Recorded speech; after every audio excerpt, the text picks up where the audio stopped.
C'est tout simplement l'un des plus gros MMORPG qu'il existe, et ce depuis 20 ans. Des millions de comptes et à minima 80 000 personnes qui se connectent chaque jour.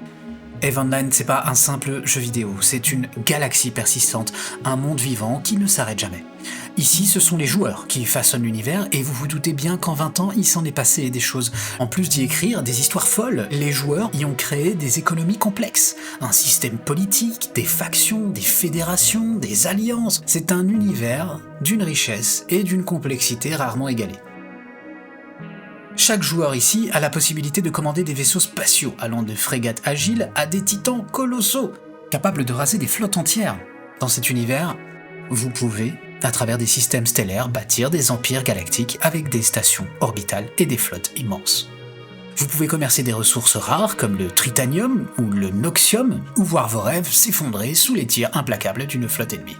Parce qu'EVE, c'est avant tout un royaume où le PVP règne en maître absolu. Chaque système stellaire, chaque station spatiale, chaque route commerciale peut devenir un champ de bataille en un clin d'œil. Les trahisons sont monnaie courante. Un allié peut retourner sa veste pour une poignée d'ISK, la monnaie du jeu, ou pour un avantage stratégique. Les coups bas comme voler une flotte entière ou saboter une alliance de l'intérieur sont des stratégies reconnues, presque admirées. Cet univers a vu les plus grandes guerres de l'histoire du jeu vidéo, et pour vous citer l'un des exemples les plus connus, je pourrais vous parler de la bataille de BR5RB le 27 janvier 2014, où des milliers de joueurs appartenant à des alliances différentes et très connues se sont affrontés pendant 21 heures, détruisant pour l'équivalent de 300 000 $ réels en vaisseau. Un événement si massif qu'il a fait les gros titres bien au-delà des cercles des gamers. Donc vous l'aurez compris, EVE c'est un monde brutal, un espace sans pitié, où seuls les plus rusés, les plus forts et les plus impitoyables survivent. On y croise des figures mythiques, des empereurs comme Tomitani ou des généraux qui organisent des batailles de centaines de vaisseaux, des espions qui renversent des empires avec un seul message bien placé, des pirates qui pillent sans scrupule, des conquérants qui écrivent l'histoire à coups de génie tactique ou de duplicité. Et c'est au milieu de ce chaos galactique qu'une seule personne a décidé de tracer un chemin différent. Un chemin sans violence, sans trahison, sans guerre. Un chemin d'exploration et de contemplation. Pour saisir l'ampleur de l'histoire que je vais vous raconter, il faut imaginer l'immensité de New Eden, la galaxie fictive du jeu. Elle est tout simplement colossale.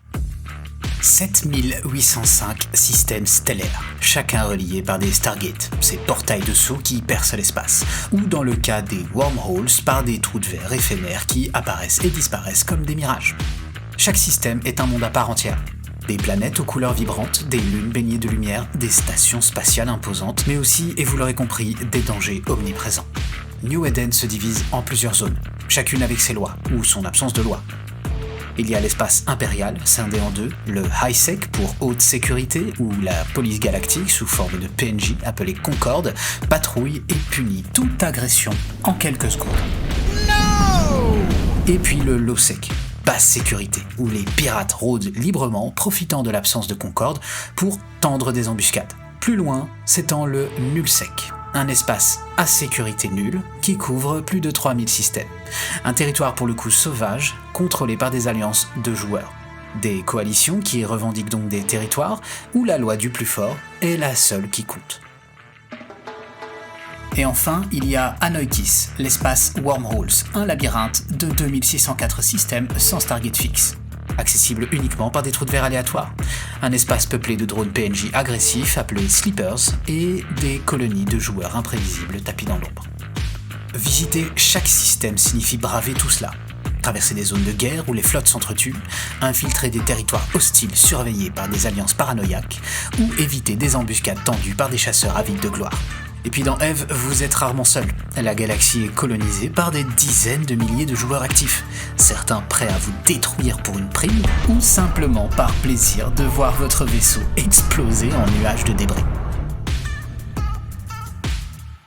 C'est ici que commence l'histoire de Katia C, le personnage de notre joueur.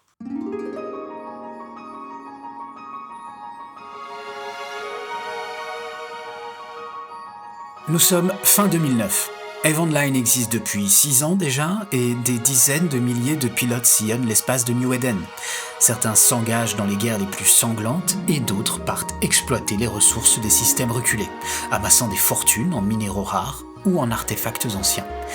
Et puis, il y a Katia C. Katia C n'est pas une guerrière. Elle ne cherche ni la richesse, ni la gloire, ni le pouvoir. Derrière ce personnage se trouve Ethan Richards, un joueur américain passionné de roleplay et d'exploration spatiale. Pour lui, Eve n'est pas juste un champ de bataille, c'est un terrain d'histoire, un espace où l'imagination peut s'épanouir.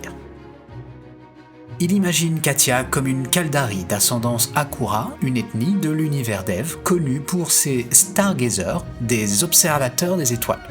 Un peuple contemplatif qui préfère méditer sous les cieux plutôt que de brandir des armes. Évidemment, ce choix n'est pas anodin et reflète parfaitement la mission qu'il va lui confier. Cette année-là, le 24 novembre 2009, l'expansion Dominion d'Eve Online vient de sortir. Elle transforme New Eden avec une refonte visuelle spectaculaire. Les planètes, autrefois de simples sphères ternes, deviennent soudainement des œuvres d'art numérique. Des géantes gazeuses aux anneaux scintillants, des mondes océaniques aux reflets turquoise et des déserts rouges baignés de lumière stellaire. Ethan est émerveillé. Ces panoramas stellaires du jeu auquel il joue avec tant de passion le captivent. Et une idée germe dans son esprit. Pourquoi ne pas voir tout cela de ses propres yeux ? Pourquoi ne pas visiter chaque coin de cet univers pour en capturer la beauté ? Mais Ethan n'est pas du genre à se fixer des défis banals. Il ne va pas simplement cocher des cases ou traverser les étoiles à toute vitesse comme d'autres explorateurs avant lui d'ailleurs, souvent au prix de vaisseaux perdus. Ethan veut une aventure unique, une odyssée qu'il racontera à travers les yeux de Katia C. Son objectif est donc le suivant, explorer les 7805 systèmes accessibles de New Eden, les 5201 systèmes de l'espace connu, qui s'étendent donc de la zone sécurisée du High-Sec au territoire sauvage du Null-Sec, et les 2604 systèmes Wormholes d'Anoikis, en documentant chaque étape avec une précision obsessionnelle. C'est assez ambitieux, il faut pas se mentir. Comme si ça ne suffisait pas, il se fixe une règle d'or. Un serment presque sacré. Ne jamais perdre un seul vaisseau. Une seule destruction, et son rêve s'effondrerait comme une étoile s'éteignant dans le vide. Ce n'est donc pas un simple défi technique, c'est une véritable quête narrative, presque artistique. Ethan sait que ce voyage prendra des années. Il sait aussi que la moindre erreur, un seul moment d'inattention pourrait tout ruiner. Une explosion, et son rêve s'évanouirait. Mais il est prêt. Il a étudié les cartes, optimisé ses routes, affiné son vaisseau. Katia s'est préparée pendant quelques semaines dans le système Saïsio 3, dans l'Empire Kaldari, un système paisible entouré de stations orbitales et de routes commerciales animées. Elle alternera entre plusieurs vaisseaux, l'Astéro, mais également le Tengu, des merveilles de technologie furtive et polyvalente. Le 1er décembre 2009, Katia active donc les moteurs de son vaisseau. Les propulseurs s'allument, une vibration sourde emplit le cockpit virtuel, les étoiles s'alignent devant elle, elle plonge dans le vide, déterminée à laisser son empreinte sur chaque recoin de cet univers impitoyable.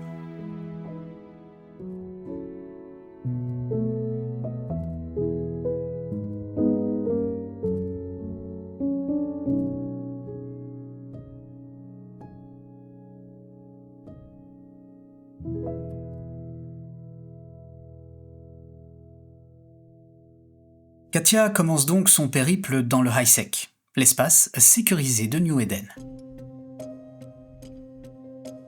Ici, Concorde veille comme un juge implacable. Toute attaque injustifiée est punie par une destruction immédiate du vaisseau agresseur, ses lasers pulvérisant les coques en quelques secondes. C'est une zone de paix relative où les commerçants transportent leurs cargaisons précieuses, où les explorateurs novices testent leurs ailes et où les stations impériales bourdonnent d'activité. Mais pour Katia, ce n'est pas une simple étape de départ, c'est le terrain où elle forge sa méthode. Elle veut tout voir, tout comprendre, tout capturer. Katia adopte une approche méticuleuse, presque maniaque. Elle prend des captures d'écran de chaque planète, de chaque lune, de chaque station spatiale aux structures futuristes et de chaque phénomène notable, comme une nébuleuse ou une épave abandonnée. Au total, elle accumulera plus de 50 000 images, un véritable carnet de voyage visuel d'une exploratrice galactique. elle tient un blog appelé Sagan Exploration, un hommage à Carl Sagan, le célèbre astronome. Elle construit un spreadsheet gigantesque où chaque système est répertorié avec des annotations précises. Coordonnées, date de visite, particularités visuelles, dangers rencontrés. Elle avance donc lentement, délibérément. Elle optimise ses itinéraires pour éviter de trop avoir à revenir sur ses pas, étudiant les cartes régionales comme un véritable cartographe des temps anciens pour éviter les cul-de-sac stellaires. Pour elle, chaque système compte et chaque vue mérite d'être savourée.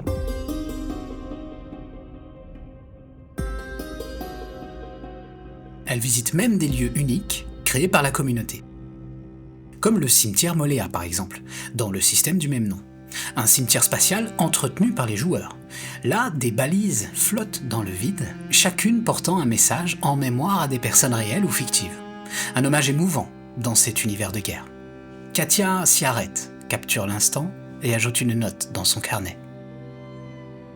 Cet endroit est un rappel que même dans le chaos, l'humanité persiste. Cette minutie a un prix, le temps. Mais avec patience, chaque soir, Ethan se connecte, fait avancer Katia de quelques pas stellaires et documente. C'est une routine, une méditation, une obsession. Et elle ne fait que commencer. Entre 2012 et 2013, quelque chose change. Katia C commence à attirer l'attention. Au début, elle n'est qu'une capsuleuse anonyme parmi des dizaines de milliers, une silhouette discrète glissante entre les étoiles. Mais sa démarche, visiter chaque système, éviter tout combat, documenter son périple avec une passion presque artistique, intrigue la communauté d'EVE Online, connue pour sa culture de compétition et de cynisme. Sur les forums officiels d'EVE et sur les subreddits concernés, les discussions émergent, d'abord en murmures et puis en vagues. Vous avez vu cette exploratrice qui veut tout visiter ? Elle est folle ou quoi ? Elle ne se bat jamais. C'est dingue. Comment elle survit ? Elle ne tiendra pas. Personne n'a jamais fini un truc pareil sans perdre un vaisseau. Ces conversations passent de scepticisme à fascination. Sa notoriété grandit comme une étoile naissante, et dans les systèmes du Nord, près de Caldari, certains pilotes la croisent par hasard sur leur scanner et l'encouragent via le canal local. Bonne chance, Katia. D'autres laissent des messages sur son blog, admirant son dévouement.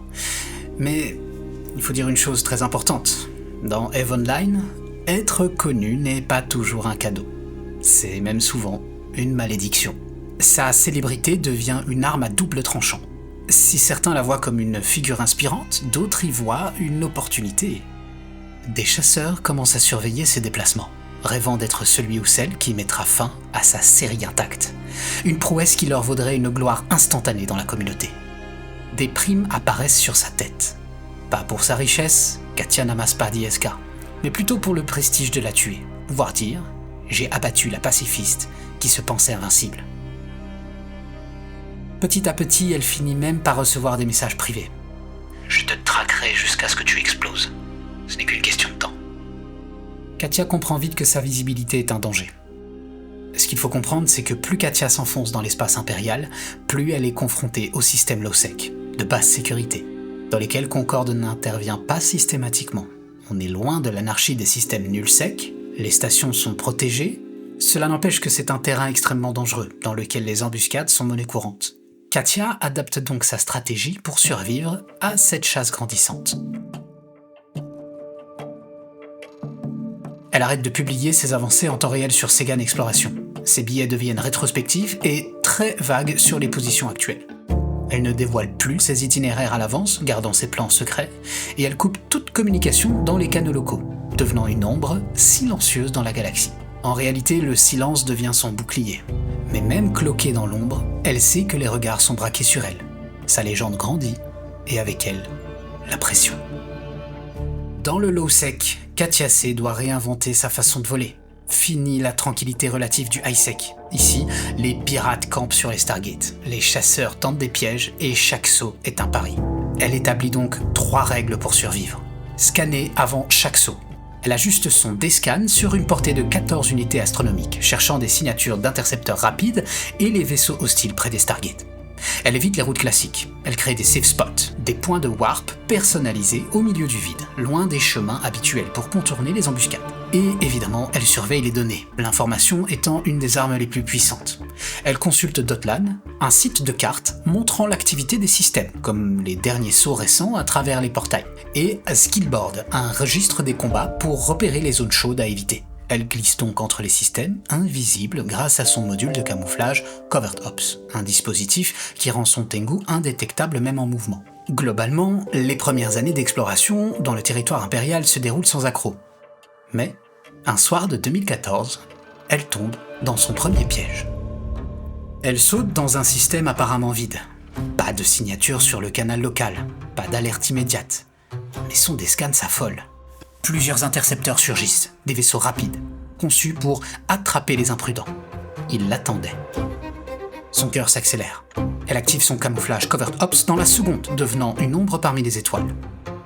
Les chasseurs patrouillent. Leur scanner balaye l'espace, impatient de la débusquer. Mais Katia ne bouge pas. Elle reste immobile, à quelques kilomètres du Stargate. Les intercepteurs finissent par s'éloigner, petit à petit, frustrés. Saisissant une ouverture, elle warpe vers un safe spot, éloigné et disparaît dans le vide. Cet incident mineur lui enseigne une leçon cruciale.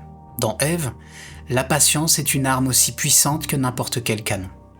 Elle commence à attendre, parfois des heures, pour que les menaces s'estompent. Elle apprend à lire les comportements et à anticiper les traquenards. Le 4 juillet 2014, après 4 ans et demi de voyage méthodique, Katia C boucle l'espace impérial. Elle a visité chaque système high-sec et low-sec impérial, donc environ 2000 systèmes, sans perdre un vaisseau. C'est une victoire, mais aussi un prélude. Devant elle s'ouvre le nullsec, un espace sans loi où les pirates règnent en maître et où le Concorde n'existe tout simplement pas. Elle prend donc une grande inspiration. Son interface affiche un avertissement en lettres rouges. Attention, vous quittez l'espace impérial. Elle active le Stargate, le saut la propulse dans un monde nouveau. L'ambiance change instantanément. Le canal local, autrefois rempli de bavardages, de marchands et de plaisanteries, est silencieux. Un silence lourd, menaçant, comme celui qui précède une embuscade. Les stations impériales au design soigné disparaissent, remplacées par des structures abandonnées, rouillées et surveillées par des ombres invisibles. Les routes commerciales sécurisées s'effacent, laissant place à des chemins semés de dangers. Katia ajuste son vaisseau et ouvre son scanner directionnel. Elle sait que le jeu vient de changer. Elle n'est plus une observatrice protégée. Elle est une véritable proie.